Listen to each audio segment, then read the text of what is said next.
नमस्कार दोस्तों, आज हम सुनेंगे चित्रा मुद्गल जी की कहानी अपनी वापसी। तो ये कहानी शुरू करते हैं। वो जाग गई। किचन से रेनी के जोर जोर से बोलने का हठीला स्वर धड़ल्ले से उसके कमरे में घुसा चला आ रहा। वो शायद मैगी से उलझ रही। रोज सुबह यही हड़बोंग होती। चारों ओर से मैगी की पुकार मचती। तीनों बच्चे एक साथ उठते। किसी को हल्की चाय चाहिए, किसी को ब्लैक कॉफ़ी, किसी को बाथरूम में गीजर से गर्म पानी। उसकी समझ में नहीं आता कि बच्चे देर से क्यों उठते हैं और एक साथ उठकर कटिया युद्ध मचाते हैं।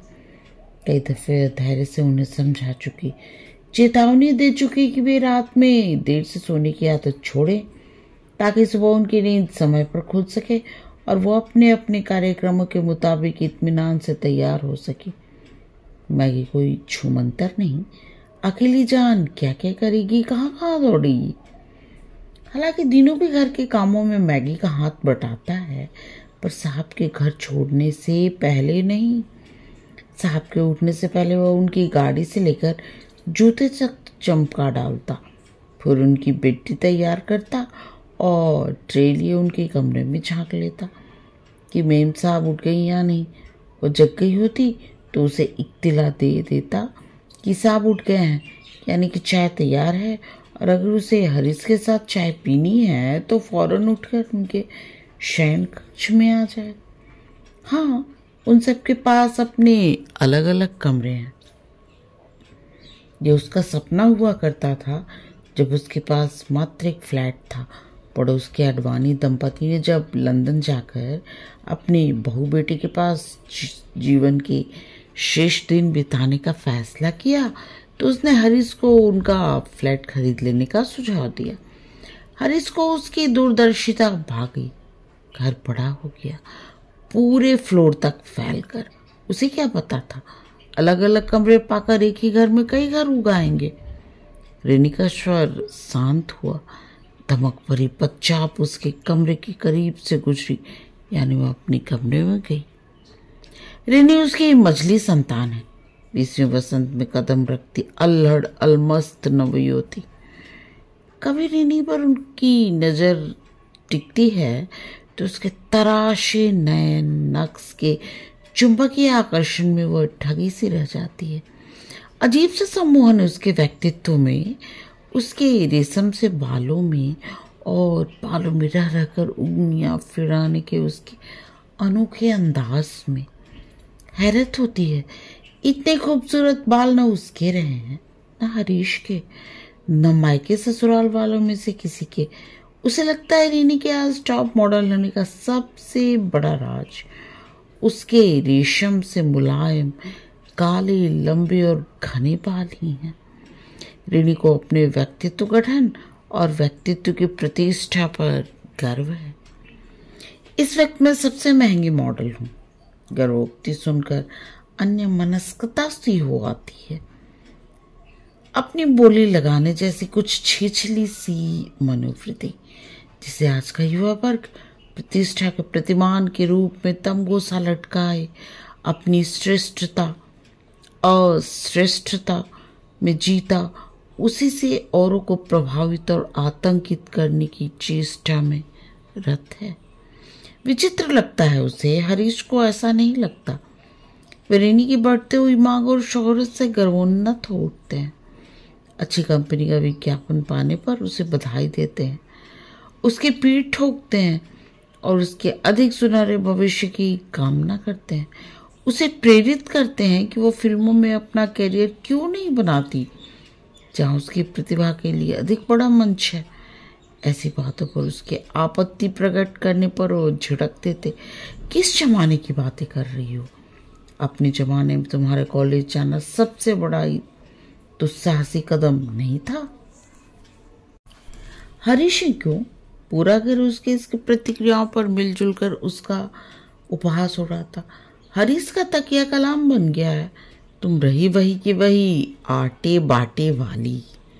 हरीश की देखा देखी बच्चों ने भी उसकी फिरकी लेनी शुरू कर दी। जी दुख जाता उसका, इस पर उससे अपेक्षा की जाती कि वो मजाक को माहौल के तौर पर न ले, बच्चे बड़े हो गए हैं, उनसे बराबरी पर मिले, बोले, बैठे, बतियाए। हरीश की बातें उनकी उल्टी सीधी में हाँ मिलाती, ही करती, छोटे बड़े का लिहाज बगल कर दे। क्यों?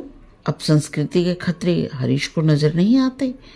इस उम्र में उन्हें चाहिए कि वो उनका ख्याल करे, लिहाज करे, न कि वह। मैगी लगभग दौड़ती हुई कमरे में दाखिल हुई। शायद उसकी आवाज की कर्कशता से मैगी घबरा गई, क्योंकि उसके कुछ कहने से पूर्व ही वो रटे हुए तोते से बोलने लगी कि दीनू अभी अभी उनके कमरे में झांक कर गया है और उन्हें सोता हुआ पाकर उसने जगाया नहीं। साहब उठ गए मेम साहब, आप भी उठो। मैगी ने ठीक कर्तव्य दिलाने जैसी तत्परता दिखाई, यानी कि उसकी दिनचर्या शुरू। उसे फौरन हरीश के पास चाय पीने पहुंच जाना चाहिए। हरीश के पास समय का घोर अभाव है। अगर वह इसी समय उसके पास नहीं पहुंची तो हो सकता है इस पति से मिलने का अवसर चूक जाए। हरीश अक्सर देर से आते हैं और उनके पास जागने और उसकी प्रतीक्षा करने का कोई कारण नहीं होता। वे प्रायः जरूरी मीटिंगों से घिरे रहते हैं। वे सभी मीटिंगें आधी रात से पहले सोने नहीं जाती। पहले पानी ले आओ। जब आपकी प्रतीक्षा में खड़ी टकटकी लगाए ताकती मैगी से उसने कहा तो अबुझ सी घड़ी जगह से हिली ही नहीं। हफ्ते भर से तांबे के लोटे में पानी भर कर रख रही हो ना? जी। रखा है तो लेके आओ। जी। बेटी नहीं लेगा? पहले पानी पीऊंगी। कितनी बार समझाया। कुतूहल समेटे मैगी पानी लेने चली गई।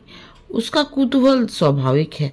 नियम दो ही स्थितियों में टूटता, या तो साहब शहर से बाहर हो या वो अस्वस्थ हो। हफ्ते भर पहले की बात है। मेजर घर आए। हरीश के पुराने दोस्तों में से हैं। सेना में होने की वजह से उनके अक्सर तबादले होते रहे। अब की बार 8 साल बाद पुनः उन्हें बम्बई स्टेशन मिला। मेजर के शहर में होने की खबर से उसे बेइंतहा खुशी हुई।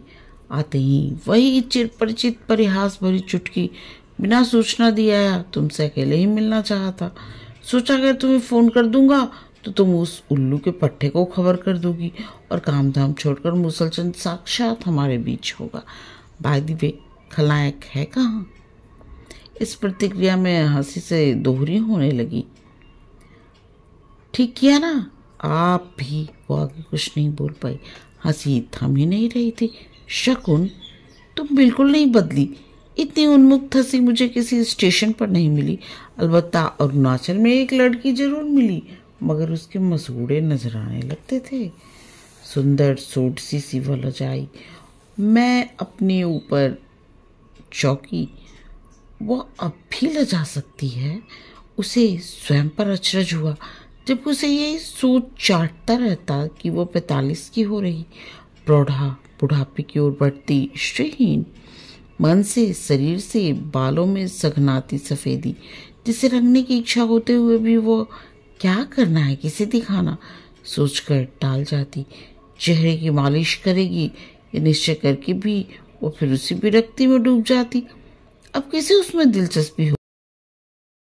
तुम्हारे शर्माने का अंदाज भी नहीं बदला। मेजर ने कहा कि सतह को खलबलाकर हटा दिया। मैले पानी का कुछ तो चेहरा निकला। हाथ डालकर तल छत के खर पतवार बीन क्यों नहीं लेती? जानती हो शकुन, बरसों बाद अचानक हम किसी का ज्यों का त्यों पाकर खुद ही पिछले वक्त में लौट जाते हैं। वे पिछले वक्त में लौट पड़े। अपनी कॉलेज के दिनों की बातें, परिवार की बातें, मेजर के अनुभव, जिंदगी और सोच का आधुनिक रवैया, वर्तमान समाज और उसकी अस्वस्थता। स्वास्थ्य की उपेक्षा पर मेजर बनावटी रोज के साथ उसे लंबा चौड़ा भाषण पिलाने लगे। हमारा सबसे बड़ा दोष है कि हम शरीर से कोल्हू की बैल की तरह काम लेते हैं। उसकी देखरेख के लिए पूरे दिन में 5 मिनट भी खर्च नहीं करते। अपने लिए, सिर्फ अपने लिए तुम आधा घंटा निकालो। तुम एलोपैथिक दवाइयाँ खाना बंद कर दो। इनके दुष्प्रभाव बड़े बेढब होते हैं। देखो शकुन, सारी बीमारियों की जड़ पेट है। तुम सबसे पहले बासी मुँह तांबे के लोटे से पानी पियो। प्रेशर आ जाए तो ब्रशवश से निपट कर हल्का सा व्यायाम करो। योग का एक आध आसन सबसे आसान तरीका है सुबह के नियमित सैर। कुछ ही दिनों में देखना तुम्हारी खोपड़ी और घुटनों का दर्द फौरन उड़न छू हो जाएगा। सोकर कितने बजे उठती हो? नहीं नहीं, सूरज को उठकर दर्शन दो शकुन। सुबह सूरज को देखे हुए तो कितने महीने सालों हो गए। उगता हुआ सूरज, डूबता हुआ सूरज देखने तो ये दार्जिलिंग या कन्याकुमारी जाते हैं। निश्चय कर लिया कि वो आहिस्ता आहिस्ता अपने आप को नियमों में बांधेगी। मुक्त होने के लिए ठीक ही कहते हैं मेजर, अपने अभिभावक स्वयं बनो। स्वयं अपनी देखभाल ना करो तो कोई बात नहीं बनती, पर किसी को उसमें रुचि तो हो, पूछे तो सही। वो अपनी ओर से बताने बैठ भी जाती तो झिड़कियों का अंबार लग जाता। गई क्यों नहीं डॉक्टर के पास? चाय कम कर दो, मोटापा बढ़ रहा है। मम्मी डाइटिंग करना शुरू कर दो, सोना बात लो जाकर, बहुत फायदा होगा। सुझाव सुझाव सुझाव, ये कर लो वो कर लो। जब बिस्तर पर पड़ी होगी तो एक भी बच्चा पास नहीं फटकेगा, उन्हें फुर्सत ही नहीं होगी। हरीश भूले भटके भी नहीं पूछते कि उसे क्या तकलीफ है, न स्वयं डॉक्टर के पास ले जाकर उसे दिखाएंगे। बस जवाब होगा, जिसको कहो उसको फ़ोन कर दूँ। अच्छा फला डॉक्टर, अरे वो तो मेरा अच्छा परिचित है, लॉयंस क्लब की मीटिंगों में उससे अक्सर मुलाकात होती रहती है। ठीक ही तो है, पैसा और वक्त साथ साथ कैसे दे सकता है कोई। हौस ही रह गई कि उसकी तकलीफ की भनक लगे और सारा घर होशो हवास को बैठे कि खुदा ना खास्ता उसे कहीं कुछ हो गया तो हरीश की दिन दुनिया उजड़ जाएगी, बच्चे अनाथ हो जाएंगे। लेकिन कहीं कुछ नहीं होता, सबके दिल पोड़े हो गए हैं। वो जिंदा रहे या न रहे क्या फर्क पड़ता है। कहाँ तो एक वक्त था वह कहती सिर भारी हो रहा है और हरीश काम धाम छोड़कर फौरन दबाने बैठ जाते।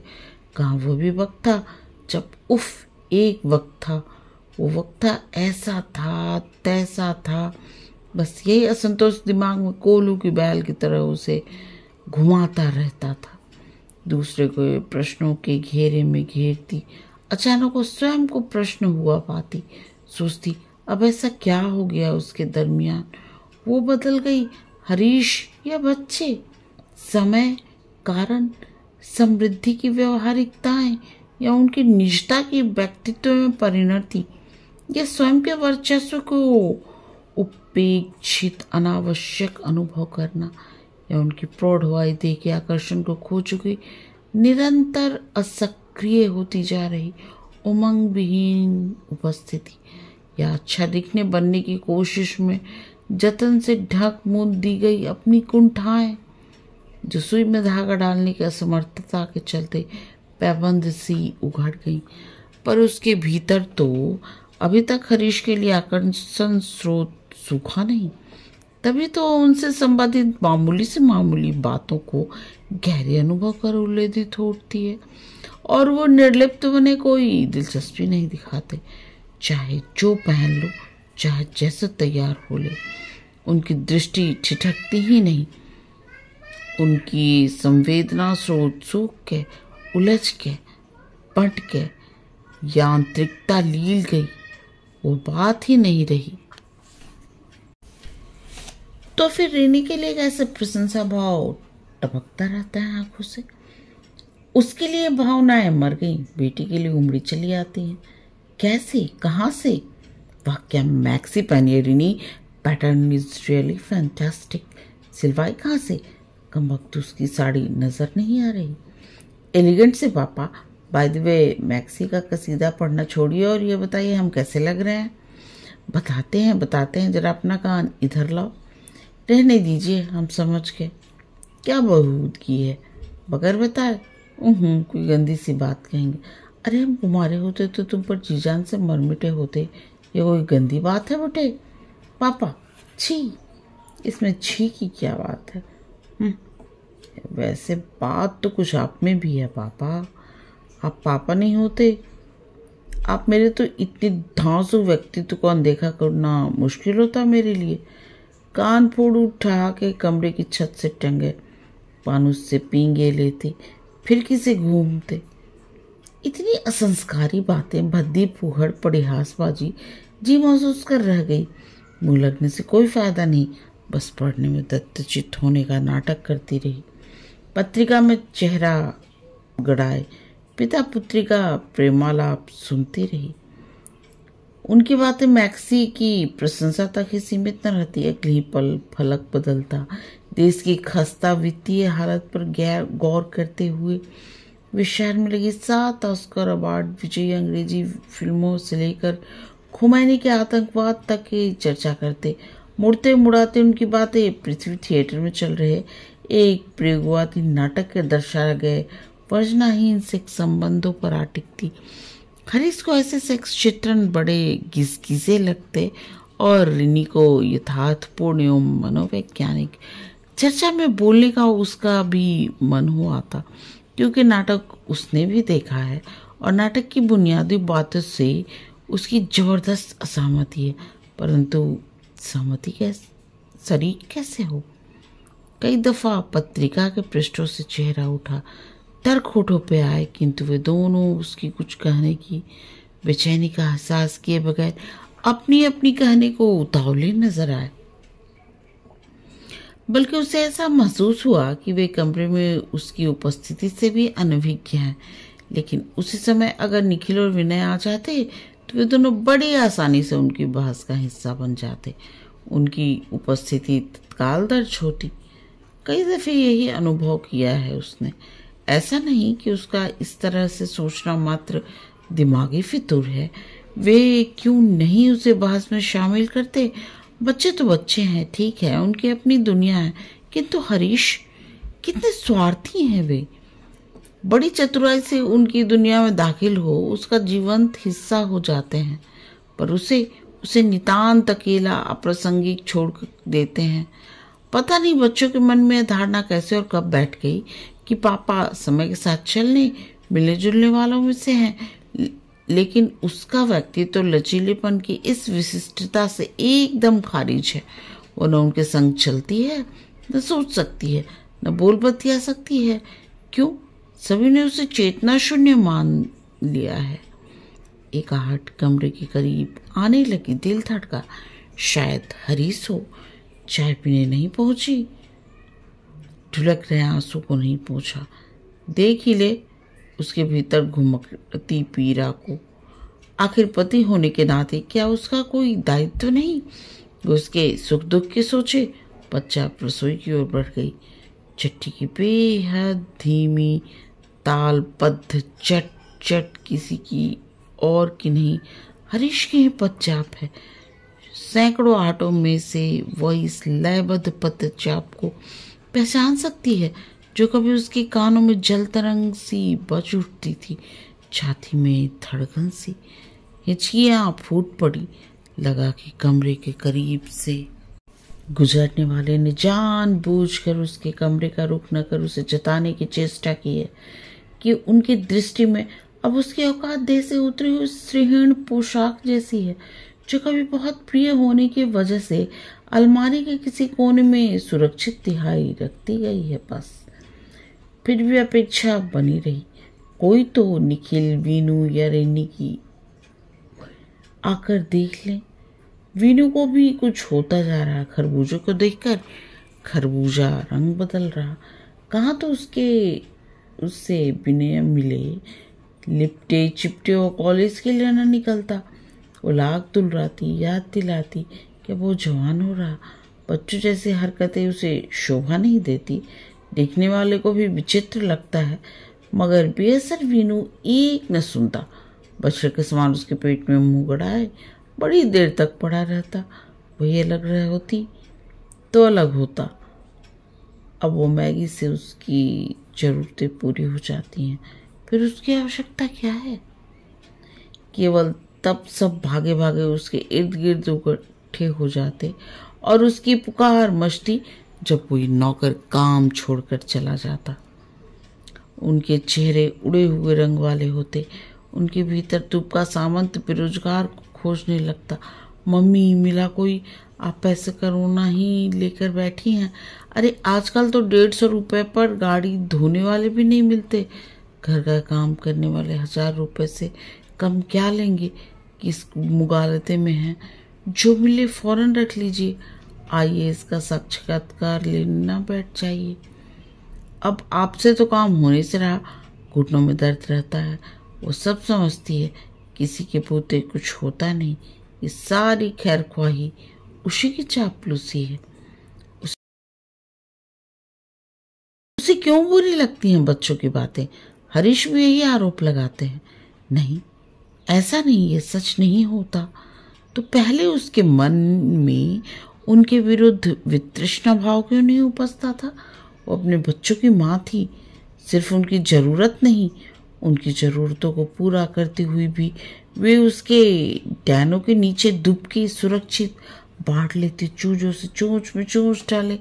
सारा कार्य व्यवहार गले तक थका आघा देने के बावजूद असंतुष्ट न करता। लेकिन शायद उसकी परिभाषा गलत थी। माँ उपयोगिता का ही पर्याय है और वो उपयोगिता ही उसकी अहमियत थी। उपयोगिता ही उसके मध्य पुल थी, जुड़ाव लगाव का पुल। हरीश और उसके दरमियान तब कौन सा ऐसा पुल था जो तब जरूरी था और अब उसकी आवश्यकता नहीं रही? रात उसके तटस्थ आचरण पर वे किस कदर नाराज हो उठे थे। निखिल बड़े शौक से लड़की दिखाने घर लाना चाहता है। तुम्हें देखने में दिक्कत, मुझे किसी बात में कोई दिक्कत नहीं। दिक्कत नहीं तो फिर निखिल क्यों परेशान है? निखिल जाने। शकुन, लड़की निखिल को पसंद है, तुम्हें पसंद है। निखिल ने उसके साथ ब्याह करने का निर्णय कर लिया। मुझे कोई आपत्ति नहीं। फिर देखने दिखाने की फालतू औपचारिकता क्यों? तारीख निश्चित कीजिए और ब्याह कर डालिए। कर डालिए? हरीश का चेहरा और स्वर दोनों ही तमतमा उठे। तुम्हें हो क्या गया है? बोलोगी नहीं? बोलोगी तो जड़ों में मठा डालती सी, इसलिए चुप रहना बेहतर समझती हूँ। करूँ क्या? लोकापवाद, मान प्रतिष्ठा के बारे में कुछ ज्यादा ही सोचती हूँ। बड़ी बहन सिर पर बैठी मूंग दल रही। ध्यान रहा निखिल को। उसे लगा कि उसके अचूक तर्क पर वे निहत्ते उठेंगे, बोलती बंद हो जाएगी उनकी। लेकिन भ्रम निरर्थक साबित हुआ। मूर्खता भरी बातें करती हो। रीनी की कैसी चिंता? रीनी अभी अपने करियर में जुटी हुई है, उसे अपना भविष्य बनाने दो। निखिल ब्याह करना चाहता है, उसे घर बसाने दो। कल रीनी ब्याह करना चाहेगी तो क्या उसका ब्याह इसलिए रुक जाएगा कि उसके छोटे भाई का ब्याह उसके ब्याह से पहले हो गया? शेष कहानी अगले दिन। कहानी यहाँ तक सुनने और अपना कीमती समय देने के लिए आप सबका बहुत बहुत धन्यवाद।